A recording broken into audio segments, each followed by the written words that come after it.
En este momento nos encontramos con una mujer muy interesante, es una gran profesional, es psiquiatra, es la doctora Alexandra Ilches, es jefe del servicio del Departamento de Psiquiatría del Salvador Gautier, gerente médico de la Universidad de la Unidad de Intervención en Crisis de la Clínica Gómez Patiño, y también es docente de esta especialidad de psiquiatría en diferentes universidades.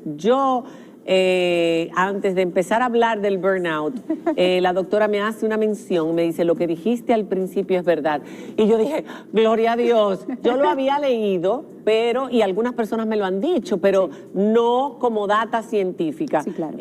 ¿Hay consecuencias con pérdida de memoria en personas que han padecido COVID? Sí, ya se están clasificando las lesiones o los efectos colaterales de haber padecido COVID por especialidades o por renglones. Y las alteraciones neuropsiquiátricas, en este caso, tanto neurológicas como psiquiátricas, ya están demostradas y están inclusive hasta categorizadas por diferentes fases posterior a haberlo padecido. Entonces, eso que tú mencionaste me pareció espectacular. Pero esto de la pérdida de memoria, claro, o sea, de que te sientes torpe. Claro, hay un deterioro cognitivo que se produce por un tema de la neurotoxicidad que produce el virus a nivel de cerebro. Entonces, en el caso tuyo, lo que mencionaste, eso se llama afasia. Afasia es la dificultad que tú tienes para coordinar todo lo que tiene que ver con el lenguaje, entre lo que piensas, lo que dices y lo que quieres articular. Entonces, está eso, y la apraxia, que es también personas que quedan con una torpeza para coordinar los movimientos. Quiero ir hacia allá, pero entonces como que no logro, como que me vuelvo un poquito torpe. Wow. Es torpeza mental y torpeza física. Sí, porque la mental, las secuelas del COVID son muchas, son variadas. Son muchas más de las que creemos, pero yo me estoy dando cuenta y entonces mis hijos me dicen, no mamá, tranquila, que eso es una neblina mental, pero palabras que yo uso todo el tiempo. Espérense mis hijos, lo que les quiero decir es, y no lo encuentras. Es como cuando tú estás buscando en un baúl y no encuentras lo que estás buscando a primera línea, pero quiero que sepan que sí es un daño que se queda como una secuela.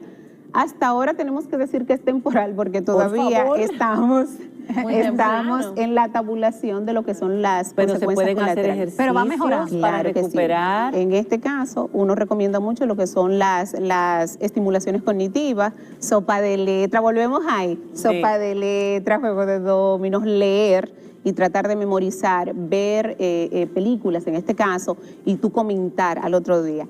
Es la única temporada en donde nosotros estamos recomendando a las mujeres que vean novelas. Increíble, increíble. Para que al otro día estén, ¿en cuál capítulo fue que la dejé? Pero es solamente para hacer un ejercicio de la memoria a corto plazo, porque resulta que se olvida. Se olvida. Tú vas para la cocina y tú dices, ¿qué era lo que yo hacía? Pero sí, a mí me pasó en el camerino, que yo empecé a hablar de un tema a propósito de algo que se estaba hablando y después al final digo yo, y no sé para qué fue que yo lo puse, pero tenía que ver con lo que estábamos hablando. Bueno, doctor, el síndrome del burnout, del quemado, que afecta a los trabajólicos sobre todo, pero explíquelo usted. El síndrome de burnout tiene muchísimos años intentándolo clasificar, pero sí ya está, obvio, sí ya está clasificado, reconocido como una enfermedad. Voy a aclarar por qué.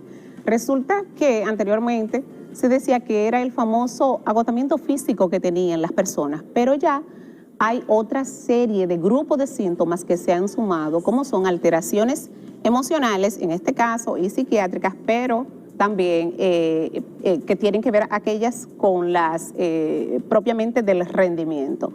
Es un estrés que cuando llega a niveles muy altos, el estrés no es más que una respuesta anticipatoria a tu poder resolver algo. Existe un estrés bueno y un estrés malo. El burnout tiene la característica que se vuelve crónico, pero cuando se cronifica, entonces saca a relucir otro grupo de síntomas. Suena un poquito, en este caso alarmante los números, pero antes de que se empezara a tomar esto como una condición seria en salud mental, y en este caso en resultados a nivel laboral, era un 10% supuestamente, pero resulta que ya tenemos, sin valorar pandemia, hasta un 35%. En República Dominicana tú sabes que las estadísticas se pierden mucho, y no hay estadística de nada. ¿Y si se reconoce la enfermedad? porque el tema está que la justificación y la paternalización de las cosas que nos pasan, intentarla justificar bajo cualquier argumento, es propio. Yo estoy agotado. No, eso porque tú trabajaste la semana completa. Sí. No pude dormir. No, eso fue que no te concentraste. Sin embargo, dejamos pasar desapercibido esa sintomatología y hasta puede durar un paciente con esta condición entre 8 y 10 años antes de ser diagnosticado. Wow. O sea, sufriendo. Y ahora con la pandemia, tengo entendido, porque todos los millennials que yo conozco hablan mucho de esto. O sea, como han estado trabajando en la casa a distancia, todo el tiempo metidos en una habitación con una computadora, llega un momento en que empiezan a padecer ansiedad y depresión. Sí. ¿Eso son síntomas del burnout? Ese es el grupo de síntomas psiquiátricos y emocionales, o sea, del grupo emocionales, psicológicos o psiquiátricos, como se le quiera llamar, porque tú sabes que también hasta para clasificar un grupo de síntomas se le pone un pañito. Es mejor decir síntomas psicológicos, pero al final es una depresión clínica. Claro. En donde hay diferentes etapas. Dentro de los síntomas o sintomatología física que presenta este paciente, agotamiento, dolores musculares, cefalea, o sea, dolor de cabeza, tensión, pérdida de peso, otros aumento de peso, porque entonces viene un mecanismo compensador de tú bajar esos niveles de ansiedad ingiriendo alimentos. Doctora, ¿y el insomnio? Porque hay muchas personas que tú la ves a las 12 de la noche sentado en una computadora trabajando a esa hora y después se van a la cama y se quedan con el cerebro conectado y no pueden dormir. Esos son los workaholics o los trabajadores obsesivos. Entonces, sí entra porque hay muchos trabajadores habituales, normales, que no tienen un rendimiento por todos esos síntomas del burnout, no tienen un rendimiento adecuado durante el día y tienen entonces que alargar las horas laborales para poder cumplir, porque en realidad tienen que suplir la demanda de su trabajo. Sin embargo, el insomnio puede tener dos particularidades, o ser un síntoma o ser un trastorno. Cuando acompaña al burnout es un síntoma, pero hay personas que ya vienen con un trastorno del sueño previo a padecer del burnout. Claro. Entonces ahí estalla, porque los cambios conductuales, la irritabilidad, la molestia, el mal humor en el entorno laboral, las situaciones conflictivas que se generan, porque dicho sea de paso, los adultos tenemos unas formas muy atípicas, me voy a incluir porque soy adulta, tenemos una forma muy atípica de manifestar ese agotamiento laboral. Si amanece y cualquiera de nosotros tuviera la opción de decir, déjame quedarme en la cama, fuera espectacular, porque entonces tú te repones, pero resulta que te tienes que levantar y tienes que hacer tu jornada como que nada pasó. Pero usted llega al trabajo con las pilas puestas de que el primero que se me insinúe, me echa corta. Sí, pero ahora con el trabajo a distancia, me refería. Sí, peor todavía. Resulta que no es igual, María Cela, cuando nosotros vamos a un entorno laboral, porque todos nuestros sentidos están aplicados en una misma dirección, en una misma intención. Exacto. En la casa, esto de la pandemia sacó a relucir muchísimas cosas. Nosotros no tenemos entornos familiares, entornos de casa que se acomoden a lo que puede ser nuestro rendimiento. Entonces, el tú durar 6 horas, 8 horas frente a un computador cuando no era tu habitual, y que dicho sea de paso, la mayoría de los que hacen teletrabajo aprendieron en el proceso de la pandemia a manejar unos programas en computadora que nunca en su día a día lo habían hecho. Eso resultó ser bien desgastante. Inclusive, te puedo dar datos que cuando llaman a iniciar el año escolar, entre comillas, con todo y pandemia, y que los maestros se deben de incorporar a lo que es el teletrabajo, tengo para decirle que yo tengo una cantidad enorme de profesores que hicieron, en este caso, trastorno de ansiedad y hicieron depresión producto de que no podían concentrarse para aprender los programas que le exigía para ellos dar clase. Entonces, imagínate, es bastante difícil.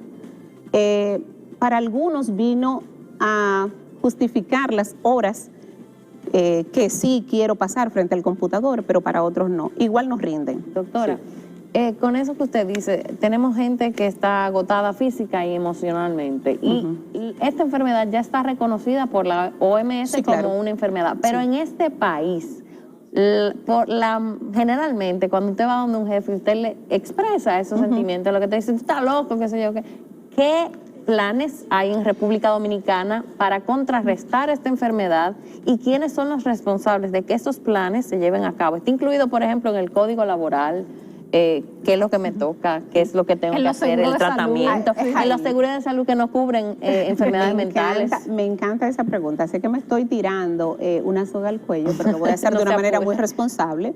Lo primero es que nuestras entidades, en este caso nuestras empresas, nuestras instituciones, no tienen espacio de recreación ni de descanso para lo que son los empleados. En los países desarrollados existen unas áreas que son exclusivas, inclusive salas de lactancia y salas de más para aquellas madres que tienen algunas condiciones. Pero hablando específicamente aquí de hay algunas empresas que sí la tienen. Pero son sí contadas. tienen, pero son contadas. Muy americanizadas. Pero eso es por decirlo así, para un sector específico, pero estamos hablando que para toda la población que labora, no hay esos espacios en donde si tú tienes una hora entre una cosa y otra, tú puedas sentarte tranquilo en un sofá a descansar. Pero tampoco existen lo que nosotros llamamos vacaciones profilácticas. Yo vengo hace ya unos añitos hablando de eso y realmente nadie lo ha tomado en cuenta, pero creo que debe de ser un ejemplo. En un país como Costa Rica, como Argentina, como Canadá, fuera de lo que son tus vacaciones normales, cada 3 meses se interrumpe al empleado y se le dan 3 o 4 días para que te desconecte totalmente, porque ellos entienden que tú descansando en medio de meses rinde más. Rinde Yo más. creo que después de esta pandemia se va a tener que aplicar de alguna manera. Se va a tener eso que aplicar. para mucha gente gradual. Porque inclusive ya nuestra población, producto de esta misma pandemia, que el burnout se ha disparado en un 70%. Y que ahora, como estamos Oye, eso, conectados, en un 70%. como estamos conectados, ya aquí no se respeta eso de que no te pueden a una hora específica escribir. Uno se pasa el día entero conectado. Literal. Pero se puede tratar esto, porque en otros países, Diana, tú me estabas contando, en Suecia, por ejemplo. Yo tengo 2 hermanos en Suecia y allá las empresas son las que tienen un personal para diagnosticar e identificar los empleados que puedan estar en esa situación y lo mandan a su casa a descansar. Oye, es que esas empresas, obvio, aparte de ellos estar esperando un resultado y rendimiento de sus empleados, también velan por el bienestar de estos. Debería de ser inclusive parte de las facilidades que se den, porque dentro de las preguntas que me hiciste de que si estaban y qué se podían hacer, cuando tú dices, trabajas y te toca libre, ejemplo, de 1 a 2 o 1 hora y media, ¿en cuántos minutos uno come? Uno come relativamente en pocos minutos, pero en las otras horas ustedes ven en los centros comerciales y alrededor de las oficinas los empleados caminando porque no tienen un lugar de descanso.